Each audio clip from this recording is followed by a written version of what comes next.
할렐루야. 지난 주간부터 전도 모임이 다시 재개가 되었습니다. 몇 분 권사님들 같이 오셔서 이렇게 전도를 했는데요. 한 팀은 저기 시장 쪽으로 갔고, 저와 우리 사모는 여기 앞에 큰 대로가 있죠. 커피숍 앞에 거기서 이제 전도를 했습니다. 어떤 할머니 할아버지가 이렇게 서 있더라고요. 제가 이렇게 전도를 했는데 그렇게 말씀하시더라고요. 선고 유세하는 자 같습니다. 교회에 띠가 있거든요. 두 명이 딱 서 있어서 나눠주니까 선고 유세하는 줄 알았다는 것입니다. 또 제가 그러고서 이제 동네 이렇게 쭉 또 다녔거든요. 그런데 예전부터 이렇게 거리에서 만나고 전도했던 아저씨를 만났어요. 교회 나오세요. 예수님 믿으세요. 그랬더니 이분이 아주 심각한 표정을 짓고 있는 거예요. 그러면서 저한테 뭐라고 하시냐면, 목사님 이번에 누구를 뽑아야 되니까 그러는 거예요. 굉장히 관심이 많구나. 지금 우리나라의 관심이 대선이 아닌가, 그런 생각을 해보았습니다. 저는 이번 대통령 선거를 앞두고 좀 더 본질적인 질문을 하고 싶습니다. 그건 뭐냐면, 왜 국가 위정자가 필요한가입니다. 이것을 알면 국가 위정자가 무엇을 해야 되는지가 나와요.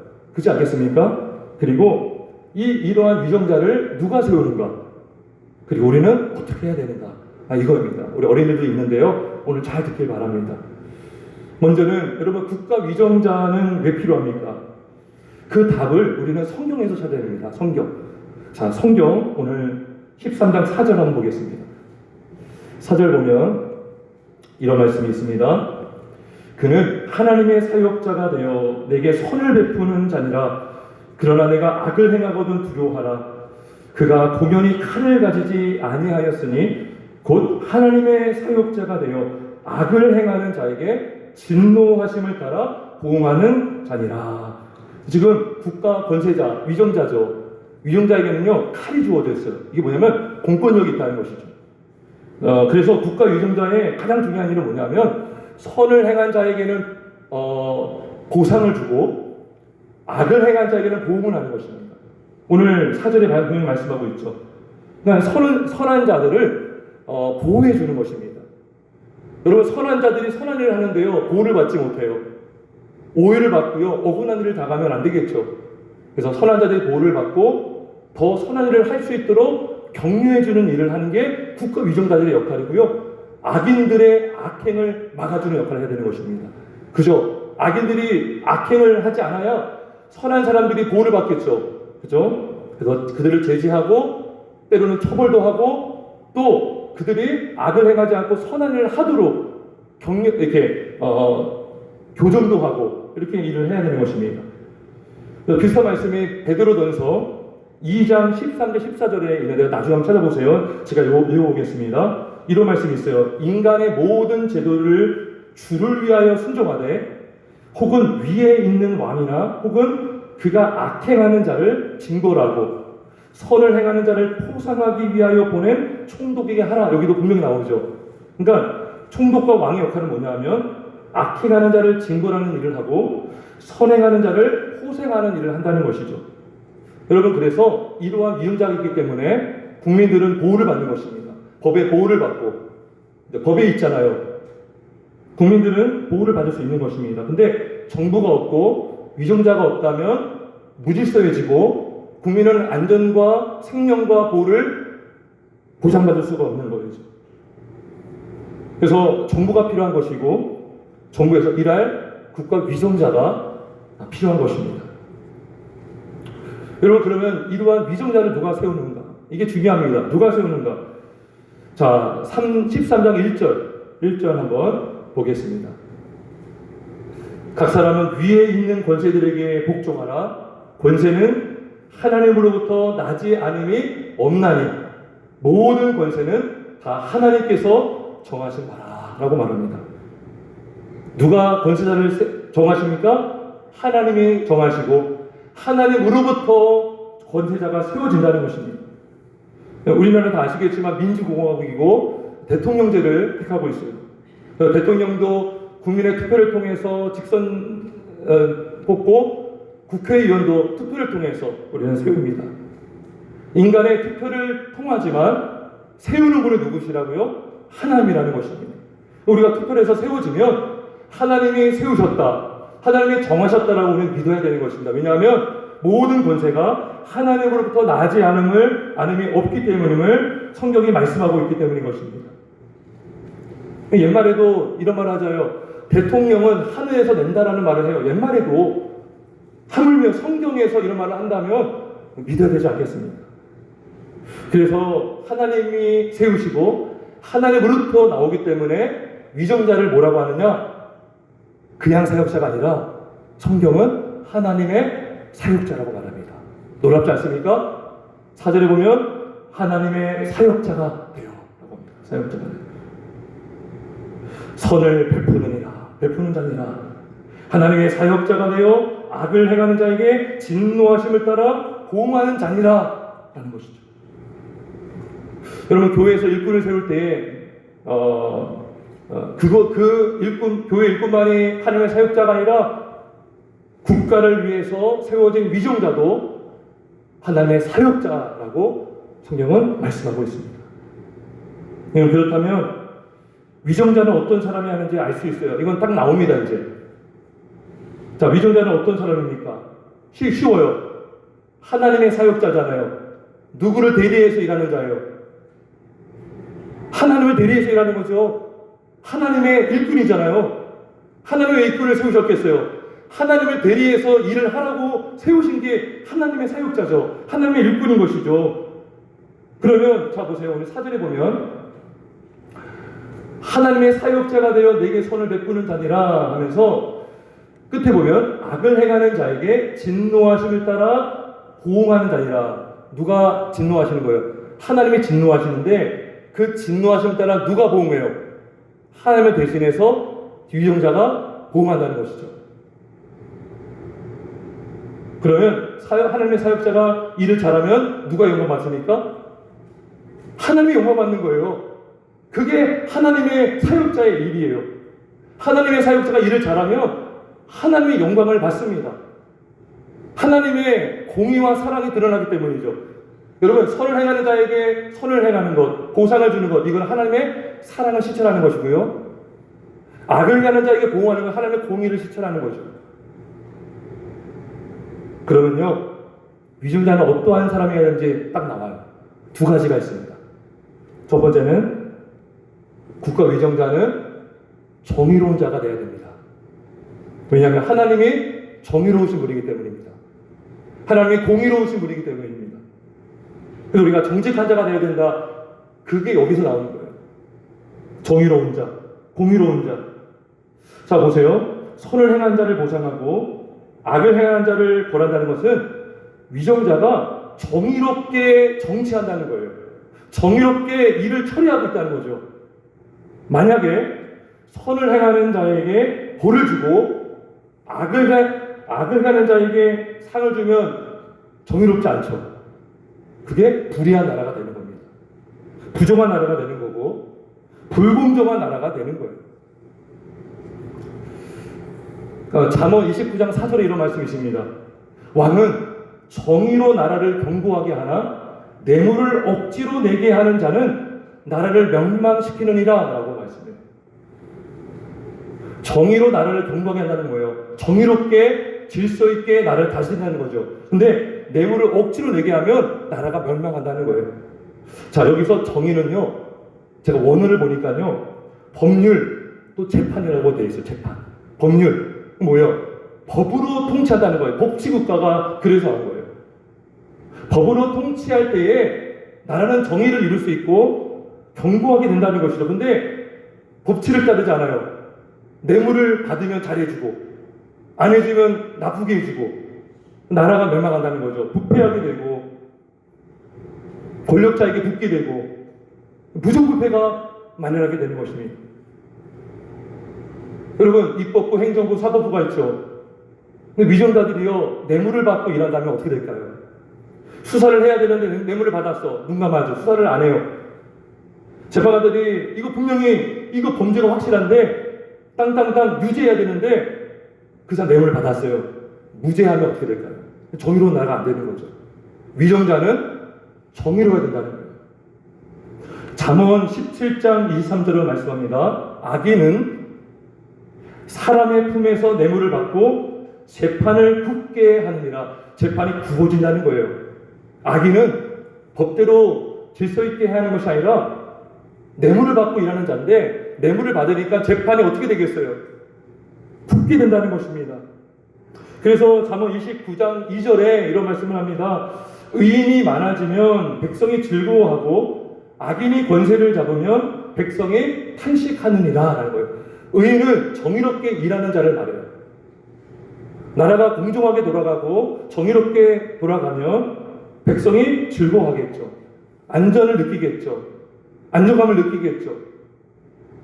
근데요, 공의롭게 이루어지지 않으면 두려운 거예요. 법의 보호를 받지 않다고 생각을 해보세요.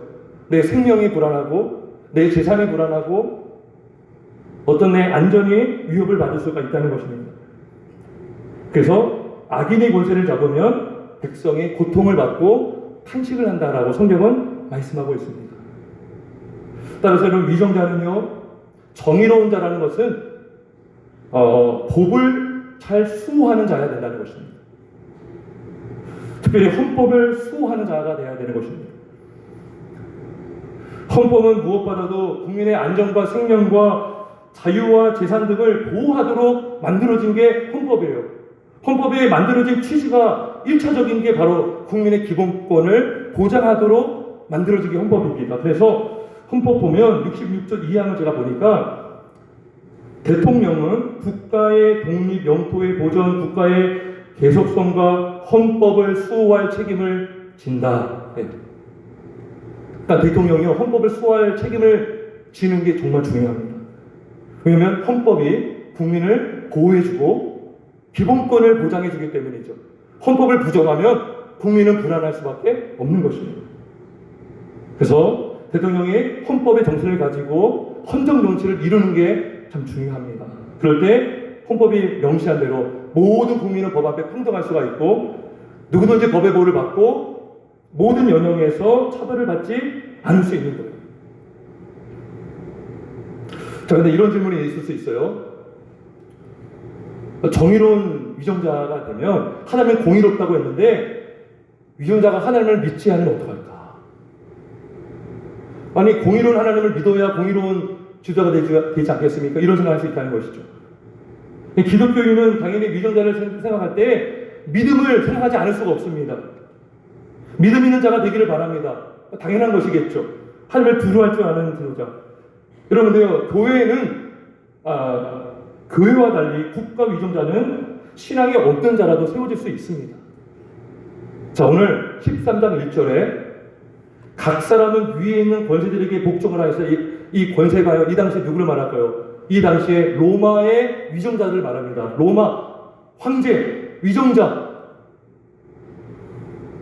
로마의 황제가요, 예수님 안 믿었잖아요. 하나님 안 믿었죠. 여러분, 다니엘이 총리를 했어요. 총리. 정권이 무려 3번이나 바뀌는 기간 동안에 총리직을 유지해서 그만큼 굉장히 일을 잘했고 정직하게 일했고 그에게서 어떤 흠을 찾을 수 없다라는 말까지 기록되어 있지 않습니까? 근데요, 정권이 3번 바뀌는 동안에 그 왕들은 다 어떤 왕들이었냐면 이방 왕들이었고 이방 신상을 숭배하는 왕들이었습니다. 무슨 금신상을 섬기고. 그래서 다니엘이 핍박받았잖아요. 왕에게 절하지 않은 자는 사자굴에 거느질 것이다. 근데 그럼 어겼죠. 왜요? 신앙의 양심이 있잖아요. 그죠? 하지만 그 외의 것들은 참 잘했어요. 섬겼어요. 요셉도 애굽의 총리였잖아요. 애굽의 왕이 누구였습니까? 바로 왕이죠. 바로 왕이 하나님 믿지 않았습니다. 여러분, 그래서 위정자가 신앙이 없거나 다르다는 것이 권세를 불복종할 사유가 되지 않는다라는 것입니다. 그래서 웨스트민스터 신앙고백서 23장은 국가 위정자에 대한 설명이 나와 있는데 사항에 이러한 말이 있습니다. 제가 읽어보겠습니다. 위정자의 불신앙이나 종교에 대한 무관심으로 인하여 그 위정자의 정당하고 적법한 권위가 무효화되거나 위정자에게 합당한 순종을 하는 데서 백성들을 면제해 주지 않는다. 그러니까 위정자가 신앙이 없다고 해서 불순종할 이유가 되지 않는다는 것이죠. 자, 그리고 이런 말도 있어요. 만일 교황이 위정자들을 이단으로 판단하거나 그 어떤 다른 구실로 정죄하더라도 위정자들의 통치권이나 생명을 빼앗을 권한이 전혀 없다라고 되어 있어요. 없다. 그래서 위정자가 신앙이 없거나 다른 종교를 갖고 있더라도 하나님이 세울 수 있다는 것입니다. 있다는 것입니다. 중요한 것은 위정자가 정의롭게 일을 하고 있는가. 왜요? 누구나 양심이 있습니다. 양심이 우리의 죄를 고소할 때가 많다는 것이죠.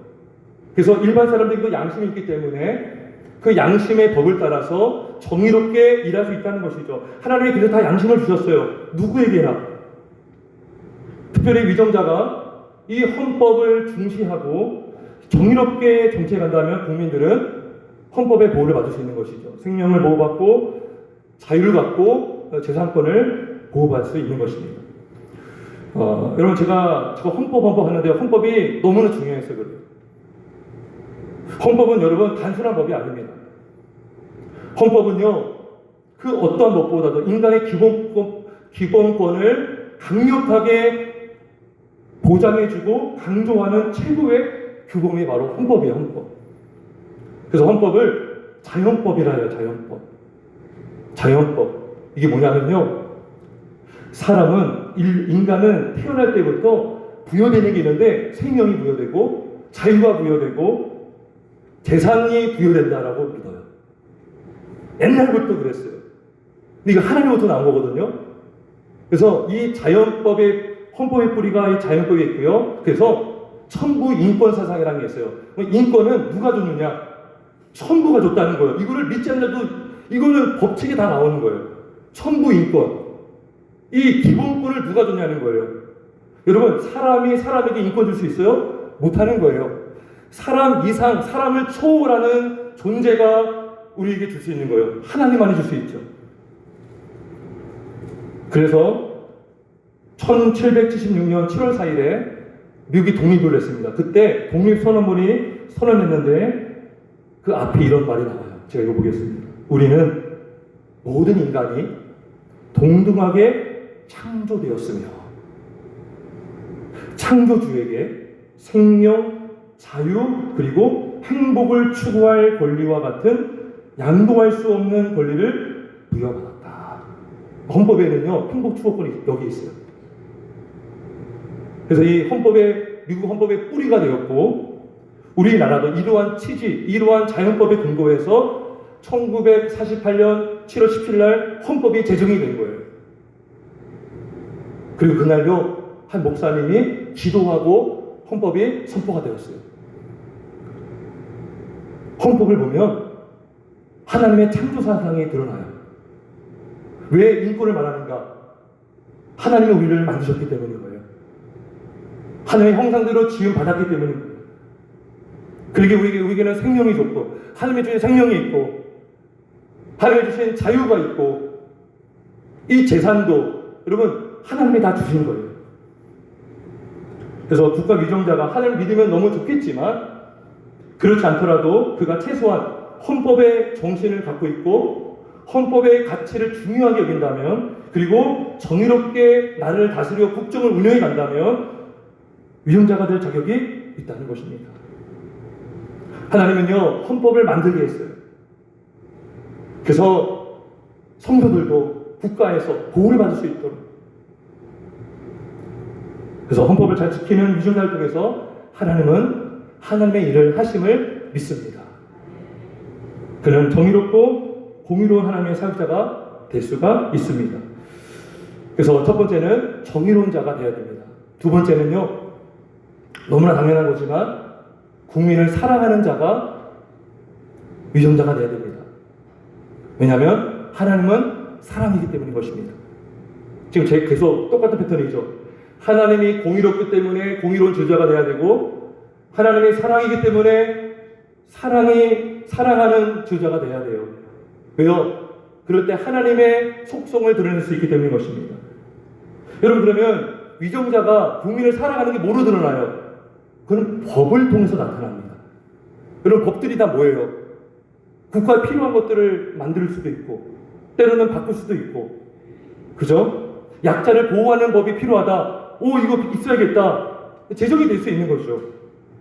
자, 오늘 8절에서 쭉 다시 여기 보겠습니다. 13장. 자, 보세요. 8절 이런 말씀이 나와요. 남을 사랑하는 자는 율법을 다 이루었느니라. 위정자가 국민을 사랑한다면 헌법을 지키는 자예요. 자, 보세요. 간음하지 말라. 9절에 국민들이 간음하지 않도록 막아주는 일을 해야 돼요. 성범죄의 피해자가 되면 안 되도록 막아주는 일을 해야 돼요. 국민을 사랑하니까. 또 살인하지 말라. 살인당하지 않도록 지켜주는 일을 해야 돼요. 위정자가. 도둑질하지 말라. 국민들의 재산을 지켜주는 역할을 해야 돼요. 탐내지 말라. 자, 그 외에 다른 계명이 있을지라도 내 이웃을 내 자신같이 사랑하라 하신 그 말씀 가운데 다 들어느니라. 사랑은 이웃에게 악을 행하지 아니하나니 그러므로 사랑은 율법의 완성이니라. 위정의 역할이 뭡니까? 여기 다 나오잖아요. 생명, 건강, 재산, 이거를 지켜주는 일을 하는 게 위정자고, 그것을 지키기 위해서 법을 수호하고 법이 무너지지 않도록 법을 지키는 일, 그게 국민을 사랑하는 위정자라는 것입니다. 여러분, 요즘 유모들 보면 법을 개정해야 된다 이런 말을 많이 합니다. 근데 우리가 정말 주의해야 될 게 뭐냐면, 여러분, 시대마다 요구되는 법들이 항상 있어요. 막 개발이 되고 뭔가 만들어지고, 그러면 여러분, 때로는 법들이 또 없어지기도 하고 개정되기도 하는데, 여러분, 바꿔야 될 게 있고 바꿔서는 안 되는 법이 있습니다. 그 바꿔서는 안 되는 법이 자연법이에요. 자연법. 제가 자꾸 자연법, 헌법 말하고 있죠. 여러분, 실용주의, 요즘 실용주의 시대예요. 나에게 도움이 되면 취하고 도움이 안 되면 버리는 거예요. 내가 도움이 되면 하고 도움이 안 되면 안 하는 것. 자기 결정권을 요즘 주장합니다. 모든 건 내가 결정할 수 있는 권한이 있다. 그래서 성도 내가 결정할 수 있다. 또 여러분, 요즘 낙태, 여자인 내가 나에게 결정권이 있다. 생명의 주가 여자인 거예요. 이게 뭐 자기 결정권. 자, 그러면 국민들이 막 요구하잖아요. 그걸 다 들어주는 게 국민을 사랑하는 지도자일까요? 여러분, 자녀들이요, 부모님한테 아빠 마약 사줘. 아빠, 나 용돈 중에 몇 프로는 무조건 마약 살 수 있는 용돈을 확보해줘. 그거 들어주는 게 자녀를 사랑하는 겁니까? 아니죠. 그거는 부모가 들어주면 안 돼요. 그게 사랑하는 거예요. 다 들어주는 게 사랑하는 게 아니라고요. 위정자에게는요, 권세가 많아요. 권력이 많이 주어졌다고요. 법을 제정할 수 있는 권세가 있어요. 근데요, 막 어떤 사람들이 막 요구한다고 해서 다 들어주는 게 국민을 위한 것이 다 아니다라는 것이죠. 위정자는요, 변할 수 있는 것과 변하지는 안 되는 것을 정말 분별할 수 있어야 되는 것입니다. 변할 수 없는 것이 바로 헌법에 있고요. 그게 국민의 기본권인 것입니다. 여러분, 요즘에 막 성을 자꾸 남자와 여자 외에 다른 성을 만들어야 된다라는 주장을 합니다. 여러분, 없는 성을 만드는 게요, 인권이 아닙니다. 인권을 박탈하는 것입니다. 인권을 망가뜨리는 거예요. 왜요? 하나님이 주신 성에는 그 성이 없기 때문이죠. 하나님이 주셨고 하나님이 주어진 하나님으로부터 부여받은 그 안에서 우리는 인권을 말할 수 있지, 그 선 밖에서 우리는 인권을 말할 수가 없는 것입니다. 여러분, 약자를 보호해야 된다고 막 강조해요. 약자를 보호해야 된다고 하면서 태아를 죽여요. 가장 약자가 누굴까요? 태아이지 않습니까? 태아는 말도 못해요. 태어나지도 않았어요. 숨을 쉬고 있어요. 심장 다 있어요. 손가락 다 있어요. 근데 왜 태아의 인권은 무시가 됩니까? 모순이지 않습니까? 여러분, 동성혼, 낙태 합법화, 이건 뭐예요? 다 인권을 빙자한 범죄 행위가 되는 것입니다. 그래서 헌법이 중요합니다. 헌법을 수호하는 게 너무 중요해요. 여러분, 헌법의 뿌리가 자연법인데요. 이 자연법은 변하지 않는 법이라고 해서 자연법입니다. 원래 주어졌다. 우리에게 기본권이 주어졌다. 이건 자연적으로. 근데 그 자연법의 뿌리가요, 십계명에 있습니다. 십계명.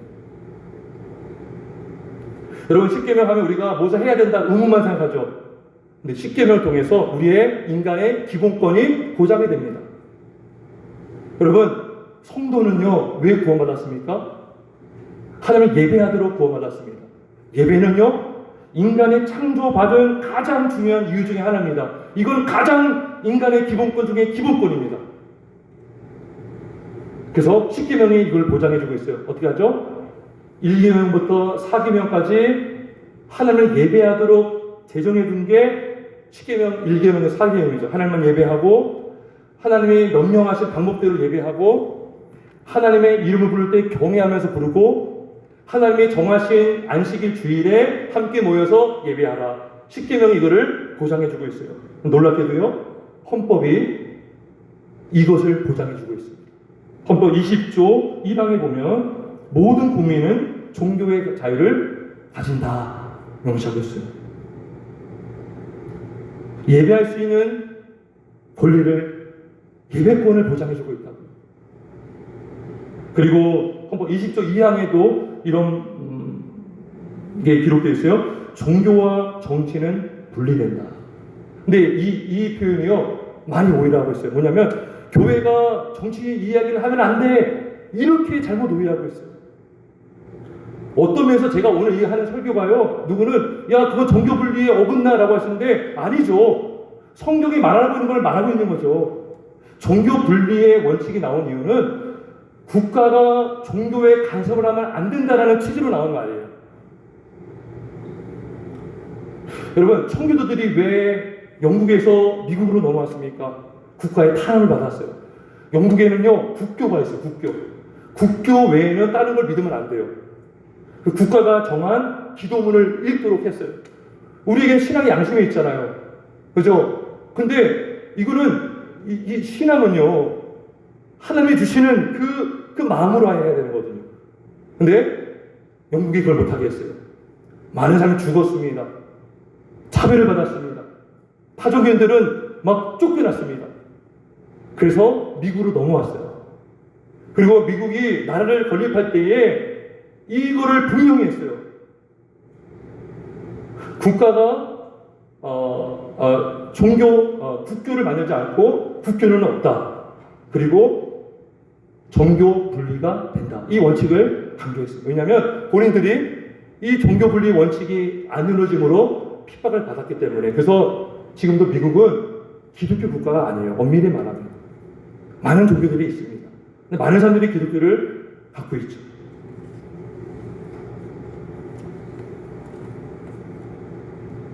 여러분, 종교 분리라고 해서 완전히 종교와 교회가 분리된다는 것도 아니에요. 이거는 구분이 된다라고 할 수 있습니다. 그래서 국가는 종교를 보호해줘야 돼요. 바르게 모일 수 있도록, 바르게 잘 예배할 수 있도록 보호해주고, 그리고 교회는 국가를 위해서 기도해주고, 때로는 정말 옳은 소리도 할 수 있는 그런 관계가 있는 것입니다. 그래서 정부가 예배 시간을 정할 수 없고요, 모이는 인원수도 정할 수 없어요. 이거는 다 종교 분리의 원칙을 다 어기는 것입니다. 찬송도 어떻게 불러라, 크게 부르지 마라, 이거는 다 부정할 수가 없어요. 예배를 정하는 것, 예배 방식을 정하는 것, 성례하는 것, 입회하고 퇴회시키는 것, 일꾼을 세우는 것, 이거는 교회의 고유한 거라는 것입니다. 담임목사 세우는 것도 마찬가지고. 얼마 전에 그 판결에서 그 판결 났더라고요. 어느 교회 담임목사직 무효. 근데 그거는요 종교 분리의 원칙에 완전히 어긋난 행동을 한 거예요, 사실. 여러분, 10계명 5계명은요 부모의 권위를 또 보호해주고 있습니다. 여러분, 부모의 권위가 보호되려면 어떻게 됩니까? 남자와 여자가 결혼해야 됩니다. 남자와 여자가 결혼해야 자녀를 낳고요. 그 자녀를 통해서 부모가 공경을 받을 수 있고 존경을 받을 수 있는 것이죠. 그래서 7기명이 있는 거예요. 간음하지 말라. 간음은요, 부부 사이 외에 하는 모든 성행위를 간음으로 말합니다. 동성간에 결혼하면 아기 낳을 수 없죠. 여러분, 아기가 낳는 유일한 방법은 남자와 여자가 결혼해서 관계를 맺어야 나올 수 있는 거예요. 하나님이 그렇게 만드셨어요. 다행히도 헌법에 그것이 보장이 되어 있습니다. 36조 1항을 제가 읽어보겠습니다. 혼인과 가족 생활은 개인의 존엄과 양성의 평등을 기초로 성립되고 유지되어야 하며 국가는 이를 보장한다. 양성 외에는 없다는 것입니다. 그런데 오늘 요즘에 동성을 합법화 목소리가 막 높아지고 있죠. 남자, 여자 외에 다른 제3의 성을 인정해 준다. 근데 그 성이요, 몇 개가 있는지 아십니까? 50개가 되고 막 100개를 말해요. 우리가 태어날 때에 육체적으로 갖는 성이 있어요. 남자, 여자 이 두 개밖에 없죠. 근데 젠더라고 해서 사회적으로 내가 사회에 따라서 남자가 될 수가 있고 여자가 될 수 있다라고 주장하는 거예요. 그 젠더라는 용어라는 자체가 원래 없었습니다. 네, 1995년도 북경에서 세계 여성대회가 있었어요. 그때 여성의 어떤 인권을 신장한다는 차원에서 젠더라는 단어를 처음 사용했어요. 그다음부터 막 너무나 어지럽게 지금 막 질서가 없이 무너지고 있습니다. 여러분, 이 헌법에 양성이라고 분명히 되어 있잖아요. 근데 지금 막 차별법, 건강, 가정 기본법 개정안 거기서 제3의 성을 인정해야 된다 하면서 양성의 양을 빼려고 하고 있습니다. 근데 이거를 빼기 시작하면 어디까지 침범받을까요? 헌법까지 개정하는 목소리가 높아질 것입니다. 헌법이 개정이 되면 이거 끝나는 것입니다. 여러분, 요즘에 이런 말도 나와요. 가족관계 증명서에 남편, 배우자죠. 배우자 대신에 보호자라고 써야 된다라고 돼요. 그럼 동반자. 그럼 뭐예요? 동성 간에 동거하는 그 두 사람이 결혼도 하지 않고 남녀도 아닌데 동반자라고 인정해주면 가족이 형성되는 것이죠. 이게 뭐예요? 동성혼을 합법화시키려고 하는 의도가 되는 것입니다. 안타깝게도 여러분, 이러한 잘못된 성윤리는 무엇과 연결되냐면 생명과 연결이 됩니다. 잘못된 성윤리와 음란을 통해서 원치 않는 출산을 하잖아요. 그러면 뭐를 하게 됩니까? 낙태하게 되죠. 그럼 뭐예요? 왜 낙태법을 합법화시켰습니까? 내가 마음대로 음란하게 살고 싶다는 거죠. 마음대로 애기 낳아도 내 마음대로 지우겠다는 것이죠. 나에게 죄책감을 지우지 마라. 내가 원치 않는 임신했으니 이거를 지워야 된다라고, 지울 수 있다라고 그들은 요구하고 있는 것입니다. 물론 정말 폭행을 당하거나 정말 어떠한 무력에 의해서 임신당하는 분도 있습니다. 근데 그렇다고 해서 그건 또 다른 어떤 조치가 있어야겠죠. 근데 그렇다고 해서 그것을 마치 확대해서 낙태를 합법화시키는 것은 우리의 생명과 오히려 태아의 생명에 위협을 받고 가정이 무너지고 해체가 되는 것입니다. 여러분, 차별금지법이 제정되면 저는 여기서 동성애는 죄라고 설계할 수 없습니다. 우리 총회 교단 헌법에 목사는 동성 커플을 주례할 수 없다라고 헌법에 명시가 됐거든요. 근데 동성애자들이 올 수도 있겠죠. 근데 주례를 해야 되는데 내가 못한다 하면 저는 고소를 당할 수가 있는 것입니다. 차별금지법에는요, 종교의 이유로도 처벌받지 아니한다라고 명시되어 있어요. 그럼 제가 신천지가 이단이다 하면 처벌받을 수 있습니다. 예수만이 유일한 구원의 길입니다 라고 하면 이단들이 듣고 기분 나빠. 우리 종교 모욕했어. 너희만 구원이야? 보수할 수 있다는 것이죠. 최고 3년, 최대 3천만 원. 그러면 위정자가 국민을 정말 사랑한다라고 하면 뭐를 지켜주는 자예요? 헌법을 수호하는 자가 되어야 되는 거죠. 왜요? 헌법이 이 기본권을 보장해주고 있기 때문인 것입니다. 여기에는요, 자유권이 보장되어 있고요, 표현의 자유가 들어가 있고요, 생명권이 보장되어 있고요, 가족권이 보장이 되어 있어요. 양성으로만 이루어질 수 있는 가족 형성, 양심의 자유. 말씀을 정리하겠습니다. 그래서 정치가 중요합니다. 근데 여러분, 정치가 우상이 되면 안 돼요. 위정자가 우상이 되면 안 됩니다. 우리는 누구를 바라봐야 합니까? 위정자를 세우시는 하나님을 바라봐야 되는 것입니다. 특별히 기독교인이라면 후보들과 정당들의 어떤 정책을 잘 봐야 돼요. 이게 정말 기독교적, 성경적인 가치관을 담고 있는가? 우리 자녀들이 위험에 빠지지 않을까? 막 교육법들도 봐야 돼요, 사실은.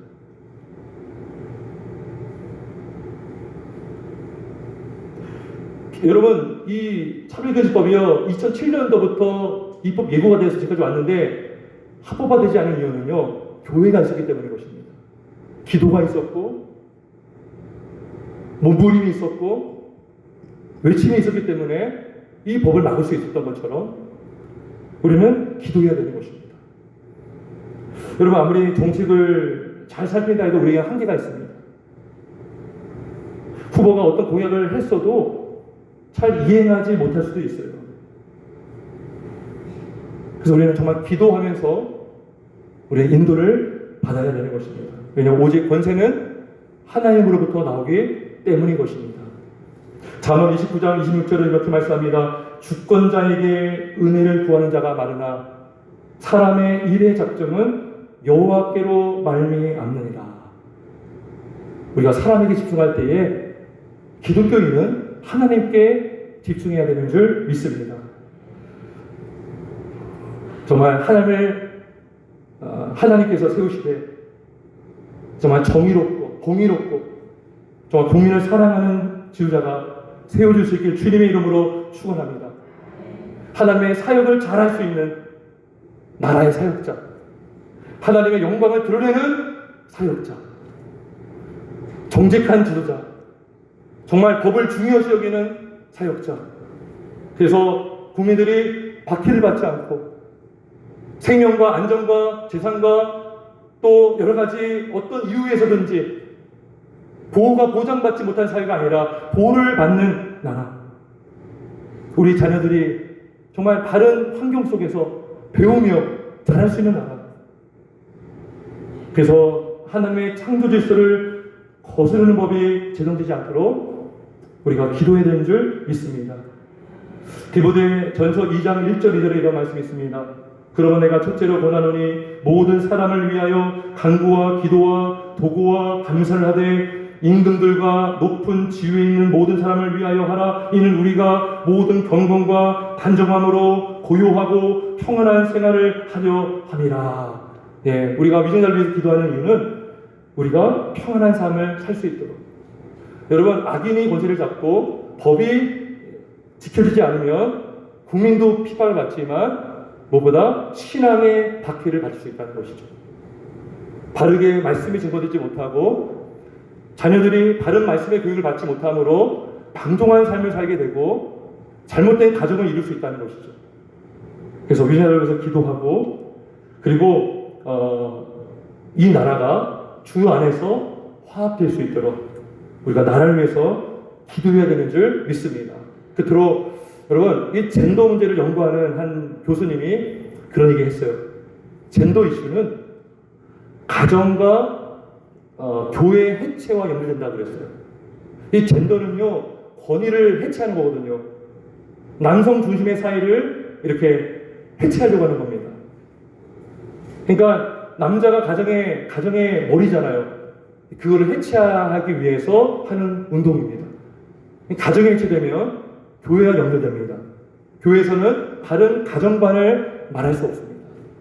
그래서 우리가 기도하면서 이 나라가 잘 세워질 수 있게 기도하며 인도받는 저 여러분 되길 이 나라 되길 주의 이름으로 축원합니다.